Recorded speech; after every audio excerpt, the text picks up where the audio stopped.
The Duchess and the Stable Boy. They say love is blind. They lied.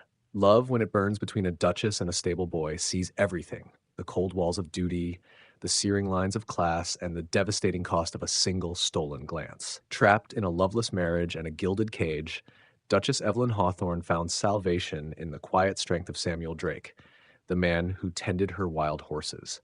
Their connection began as a secret solace, growing into a forbidden desire that defies the world. But in a society obsessed with titles and propriety, salvation becomes sin. This is not a fairy tale. This is a romance born from fire and truth.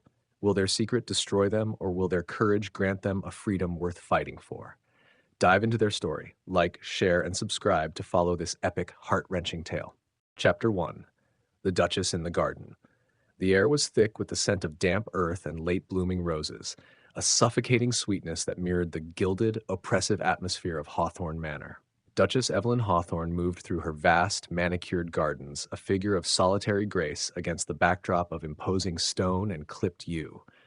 She was, to all outward appearances, a woman who possessed everything: beauty that drew envious sighs in every London drawing room, a title of the highest rank, and an estate stretching further than the eye could see. Yet the life she lived was less a possession and more a prison, exquisitely fashioned. Her marriage to the Duke of Hawthorne, Lord Reginald, was a covenant of ice and indifference.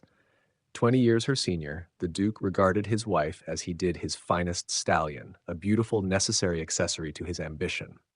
His mind was eternally fixed on politics, parliament, and the maintenance of his formidable name, leaving Evelyn to wander the sprawling acres of her domain, an elegant ghost haunted by the silence of her own heart. She had arrived here as a girl full of bright, foolish hopes, believing that goodness and duty would be enough. She had learned swiftly that in the Duke's world, only power held currency, and she possessed none of it. Her true, rebellious spirit, once keen for poetry and music, now found its only solace in the things society deemed beneath her notice: the forgotten poems she kept pressed in a worn volume, and the animals housed in the magnificent Hawthorne stables.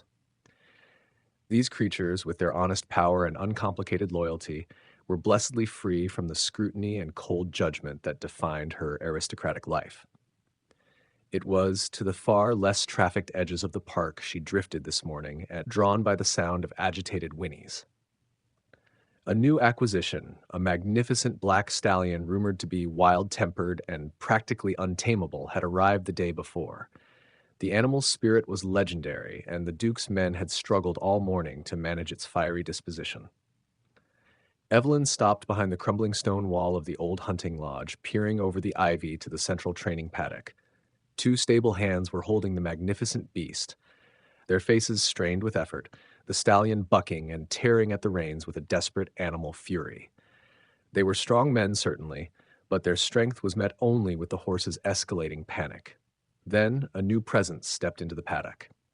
He was a man of the earth, his broad shoulders straining the fabric of his simple work shirt, his hands, when they were not steadying the animal, stained with honest toil. This was Samuel Drake, the head groom. He had been born to the estate's blacksmith and had grown up within the shadow of the manor, a man Evelyn had only ever seen from the windows of her carriage or across the vast sweep of a muddy courtyard. He did not rush, he did not shout, he simply stood, radiating a stillness that seemed to absorb the frenzy around him. His hair was the color of dark, rich soil, and his face, usually impassive, was currently a mask of pure, concentrated focus. "Release him," Samuel said, his voice a low, gravelly timbre that cut through the noise, yet was not raised in volume. His tone was not a command, but a quiet, absolute certainty. The hands hesitated then, seeing the resolute set of their superior's jaw. They let go. The stallion went wild, rearing up on its powerful hind legs, a creature of thunder and muscle. Evelyn's breath caught. It was an image of terrifying, beautiful freedom. Samuel never flinched. He took one deliberate step closer. He did not attempt to grapple the horse. Instead, he lifted his hand and held it out, palm open, a silent offering. His eyes, the color of deep, contemplative amber, were fixed on the stallion's frantic, intelligent ones. It was not a contest of brute force. It was a conversation of souls. Evelyn watched, spellbound, as the man spoke to the animal without uttering a single audible word. The energy between them was palpable, a current of raw, unadorned respect. Slowly, infinitesimally, the great horse's panic began to subside. It lowered its mighty head, its breath coming in shuddering gasps, and took a tentative step toward Samuel's waiting hand. When the stable boy gently, lovingly stroked the horse's muzzle, the creature leaned into the touch with the vulnerable trust of a child. The spectacle was one of the most profound and moving things Evelyn had witnessed in years. In that quiet, suspended moment of triumph, Samuel turned his head. His gaze swept over the paddock, over the distant stables, and then, as if drawn by an invisible thread, it lifted and locked upon her. Duchess Evelyn Hawthorne, poised and perfect in her Parisian gown, stood frozen, caught in the act of watching a man she was not meant to notice. His eyes, so fiercely intelligent, so quiet yet so utterly seeing, did not falter. They held hers for a long, immeasurable beat. There was no subservience in his look, no class-conscious deference, and absolutely no impertinence. There was only recognition. It was as if he saw not the Duchess, the trophy wife encased in silk and duty, but the woman beneath, the one who yearned for the wild freedom he had just mastered. The connection was sharp and electric, like a shock of cold water, and in a fleeting, breathtaking instant, something unspoken took root between the lady in the garden and the man of the stables. Samuel Drake was the first to break the spell. His gaze dropped swiftly, a flicker of something she dared not name crossing his face before it was veiled by his usual taciturn reserve. He returned his attention to the great black horse. The moment vanished as cleanly as a breath on a pane of glass. Evelyn retreated from the wall, her heart hammering against her ribs with the violence of a caged bird. She did not dare linger. But the quiet strength of the man, the tenderness in his rough hand, the fierce intelligence of his amber eyes followed her like a shadow. That evening, the drawing room felt smaller, the Duke's pronouncements on foreign policy louder and more tedious, and the jewels at Evelyn's throat heavier than usual. She managed a few polite, empty answers to her husband's questions, excused herself early, and retired to her solitary suite. She did not seek out her forgotten poetry. Instead, she sat at her writing desk, the window open to the cool night air. The pen felt strange in her hand, the ink black and honest against the white page. She wrote not of her sorrow, but of the morning's encounter. She wrote of a soul confined by four walls, dreaming of the open plain. She wrote of freedom and the man who seemed to possess it. The bars are wrought of gold, not iron, but cage the spirit just the same. I watched him walk among the fire and found a strength that bore no name. He spoke to silence, and the great beast fell, subdued by touch, not by the chain. Oh, to be known by eyes so well, and ride the wild, untamed again. Folding the sheet and tucking it securely within her diary, Evelyn extinguished the lamp. She lay in her enormous empty bed, the image of the stable boy's steady hands and unwavering gaze, the last most vital thing she remembered before sleep finally claimed her. A single, dangerous thought was all she permitted herself. He saw me. Chapter 2. Whispers in the Stables. The memory of Samuel Drake's gaze, that brief, fierce moment of recognition, became a dangerous warmth tucked into the cold corners of Evelyn's disciplined heart. She saw him rarely after that day, only glimpses from her library window or as her carriage passed the stable yard, yet each sight left a faint, disturbing tremor in her carefully maintained composure. She told herself it was merely the admiration of true mastery. He possessed a quiet power the Duke, with all his titles, utterly lacked. But fate, as it often does when hearts hover on the cusp of peril, was about to offer an unavoidable introduction. 2 weeks later, returning from an obligatory dreary visit to a neighboring peeress, Evelyn's carriage struck a rut with a violence that pitched her forward. While she was unharmed, her prized bay mare, Penelope, who drew the carriage with impeccable style, stumbled and let out a distressed whinny. Upon arriving at Hawthorne Manor, the mare was limping noticeably. The Duke, informed of the incident while distracted by a political pamphlet, merely waved a dismissive hand. "See to it, Evelyn. I trust the head groom is competent." His indifference, sharp as always, proved to be Evelyn's unintended freedom. If he did not care, she would. The next morning, defying the unspoken rule that a duchess's place was in the drawing room or the greenhouse, Evelyn walked directly toward the heart of the estate's bustling underbelly, the stables. The vast stone building, usually a hive of activity, fell into a stunned silence as she entered. The grooms, busy with harness and bucket, paused, staring at the sight of their duchess, all lace, silk, and porcelain grace, standing amid the practical disorder of straw and leather. Evelyn ignored the stares, her chin lifted. "Where is Penelope? I wish to see her." A young boy nervously pointed to a box stall at the far end. She walked with purpose, her elegant slippers sinking slightly into the straw, the unfamiliar smell of hay, horse, and leather enveloping her. Penelope was indeed injured, a nasty swelling above her fetlock, and standing beside her, hands steady as he applied a poultice, was Samuel Drake. He rose instantly, his height imposing, his expression unreadable. He did not bow deeply or fumble his words. He merely inclined his head in a gesture that was both respectful and utterly self-possessed. "Your Grace," he said, his voice the same low resonance she remembered, now heard clearly, close enough to make the hair on her arms rise. "The mare has strained a tendon. It is not life-threatening, but it will require weeks of careful rest and attention." Evelyn approached the stall, concern overriding her self-consciousness. "Will she recover fully? I will not have her harmed." "She will," Samuel assured her, stepping back so she could look at the injury. "But the anxiety is the greater enemy now. She is used to freedom and speed. Confinement distresses her." Penelope, sensing Evelyn's presence, shifted nervously, her eyes wide and frightened. "She is terrified," Evelyn murmured, her hand hovering near the mare's damp neck. She saw the parallel instantly, the Duchess and the mare, both creatures of spirit confined by circumstance. "She needs to be soothed," Samuel said simply. He did not ask permission. He reached out and placed his own large, capable hand on Penelope's shoulder. "Speak to her, Your Grace, not with words meant for people, but quiet sound. It is not rank that calms them. It is conviction." Evelyn, accustomed to commanding deference, found herself obeying. She edged closer, her fingers trembling slightly as they finally rested on the mare's neck. Following Samuel's silent, steady example, she began to stroke the mare, humming an old, forgotten tune from her girlhood. Their hands were almost touching, Evelyn's delicate, pale, and ringed, Samuel's brown, calloused, and strong. The air between them, already thick with the scent of the stables and the tension of their unspoken history, began to tremble with a suppressed feeling neither could ignore. For long minutes they stood like this, a duchess and a stable boy, united in the intimate act of tending a frightened creature, their proximity a dangerous electric secret. "Better," Samuel eventually whispered, his voice startlingly close to her ear. "She trusts you." Evelyn looked up, her gaze meeting his, and this time the recognition was not fleeting. It was a slow, deliberate acknowledgement of their profound connection.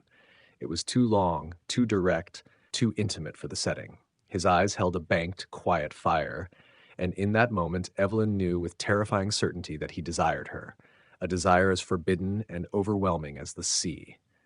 She pulled her hand back as if burned. "Thank you, Mr. Drake. See that she has everything she requires." "I will, Your Grace," he replied, his voice rougher now, though his face remained utterly composed. Evelyn made her retreat, leaving the warmth of the stables for the cold grandeur of the house. But the damage was done. She returned to the stable yard every morning for the next few days, rationalizing it as checking on Penelope. The visits did not go unnoticed. Lady Clarissa Vale, the Duke's sister, was a creature of idle time and sharp malice, whose only pleasure lay in dissecting the reputations of those better or happier than herself. She had always regarded Evelyn with a cool, envious dislike, and the Duchess's sudden, unusual interest in the equine ward stirred her suspicion. One morning, Clarissa watched from the corner of the library window as Evelyn, dressed in a walking gown, too plain for a duchess but too fine for the stables, exchanged a few quiet words with Samuel before accepting a small, perfect apple from his hand, meant for Penelope. The exchange was innocent, fleeting, but the intensity of the quiet understanding that passed between them was not. The Duchess and the stable boy, Clarissa mused, a slow, predatory smile spreading across her thin lips. What a magnificent scandal that would make. The thought of destroying Evelyn's carefully constructed life, of finally eclipsing her brother's too beautiful wife, tasted like victory. Meanwhile, Samuel's best friend and fellow groom, Thomas Gray, watched the growing intimacy with genuine alarm. "Samuel, you must mind yourself, Thomas warned him one evening as they ate their supper in the bunkhouse. The Duchess is a fine woman, and that mare is lucky, but you are playing with fire. Clarissa Vale watches everything. If she so much as suspects, you'll be turned out, and she'll be ruined. Samuel ran a hand through his dark hair, the day's work heavy on his shoulders, but the weight in his heart was heavier still. I know my place, Thomas. Do you? Thomas challenged gently. The way you look at her when she thinks no one is watching, Samuel, that look has no place in it. It has only desire, and desire, when it crosses the manor threshold, is the quickest path to ruin. Samuel knew Thomas spoke the truth. His deep-seated loyalty to the Hawthorne name, the family who had housed his own for generations, was now engaged in a fierce, brutal war with the overwhelming, silent desire that bloomed every time Evelyn Hawthorne drew near. To look at her, to breathe the same air, was a sin he could not afford, yet one he could not stop committing. The stables, once a haven of honest work, were quickly becoming the most dangerous, charged location on the entire estate. Be gentle with her. I will. Chapter 3. The Ball and the Betrayal. The Duke of Hawthorne's annual masquerade ball was a spectacle designed to impress, intimidate, and solidify his political standing. It was a carnival of silk and diamonds, a glittering cage where Evelyn was expected to shine and to endure. Evelyn, adorned in a mask of Venetian lace that concealed only half her face, felt a profound detachment from the revelry. The gown she wore was magnificent, yet it felt like a shroud. Her social duties were performed with flawless precision. The polite laughter, the vacant compliments, the endless, meaningless flirtations of society men who saw her as nothing more than the Duke's most exquisite possession. Her husband, Lord Reginald, was playing his part with equal coldness. Across the ballroom, under the gaze of 500 gossips, he made no effort to conceal his blatant disregard for his wife.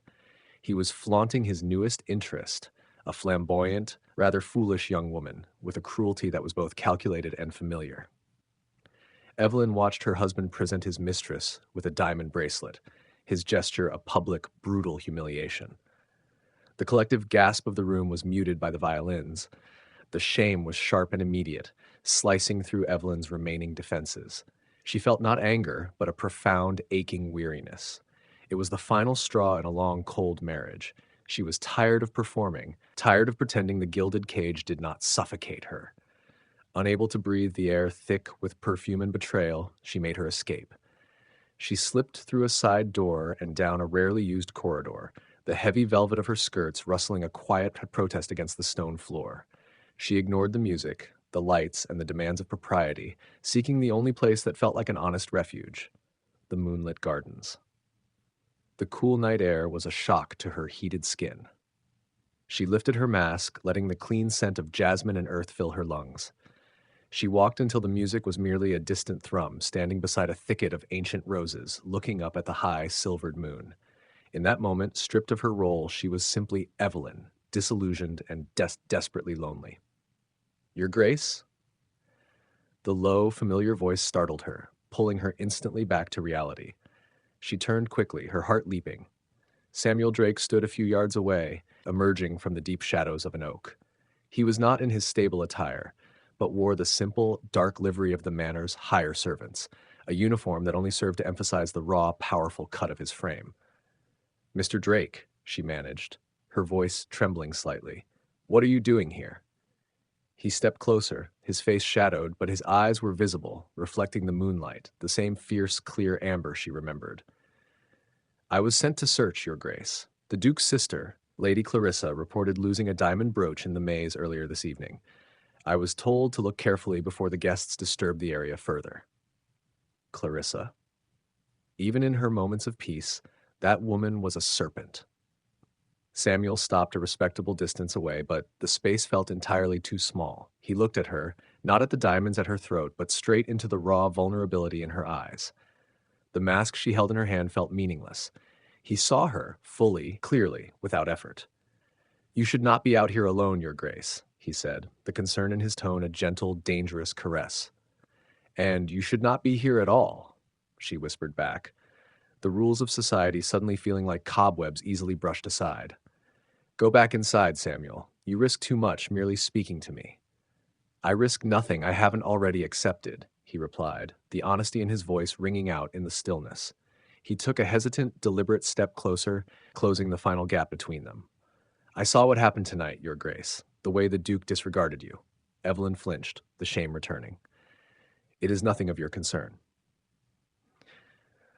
Everything about you is my concern, he said, his voice dropping to a near-silent plea, a confession. You are trapped in that house, and I see it, just as you saw the stallion trapped that day. You deserve a better life than this cold farce. His words, born of quiet fire and pure truth, shattered the last remnants of her reserve. All the longing, the loneliness, the shared forbidden glances of the past weeks culminated in this moment. He was the antithesis of her husband, honest, strong, and present. Evelyn lifted her hand, not to ward him off, but to touch the side of his rugged face. The gesture was impulsive, desperate, a silent reach for reality in a world of illusion. He froze, his breath catching. Then, with a low, inarticulate sound, Samuel Drake abandoned his caution, his loyalty, and every rule he had ever been taught. He gently, firmly took the velvet mask from her hand, tossed it aside, and then cupped her face with both of his large, warm hands. The kiss was breathless, forbidden, and full of ache. It was not a kiss of languid romance, but a hungry, desperate claiming, a taste of the freedom and passion neither of them knew existed. His lips were firm against hers, the touch electric, trembling with the suppression of years of unspoken admiration. In the shadows, stripped of titles and masks, they were simply two human souls finally finding solace in one another. It was a sin, yes, but it felt like salvation. It was a kiss that burned away the coldness of Evelyn's marriage, a moment of pure, blinding truth that promised everything and guaranteed their ruin. They drew apart, both gasping, their hearts hammering a frantic, shared rhythm against their ribs. Evelyn's vision swam, anchored only by the dark intensity of his eyes. I have loved you from afar since the day you arrived, Duchess, he confessed, his voice ragged. I know it changes nothing, but I had to tell you. But as Evelyn lifted her hand to answer, to tell him that his love had found root in her own desolate heart, a faint, chilling rustle of silk sounded from the shadows of the nearby shrubbery. Lady Clarissa Vale, her face hidden by a grotesque, jeweled mask, stepped silently into a patch of moonlight. She was not searching for her brooch. She had been observing, waiting. She had seen the Duchess, alone and vulnerable, and had followed the scent of scandal like a viper. Clarissa said nothing. She simply tilted her head, giving them a small, slow, triumphant nod. Then, before either Evelyn or Samuel could react, she turned and vanished back into the shadows, leaving behind the chilling echo of her silent, deadly victory. The moment of exquisite, forbidden passion was instantly tainted. They stared at the empty space where she had stood, the taste of betrayal bitter on their tongues. Clarissa, Evelyn whispered, the name a stone in her mouth. She saw us, Samuel. She saw everything. Samuel's face hardened, the fire in his eyes turning instantly to ice. He took Evelyn's hand in a fierce, protective grip. The kiss had been the point of no return. Now, survival was all that mattered. Go inside, Your Grace, now. Act as if nothing happened. I will deal with this. But Evelyn knew with a sickening certainty that the danger they faced could not be contained by one man's strength. Clarissa had the weapon she needed to destroy them both.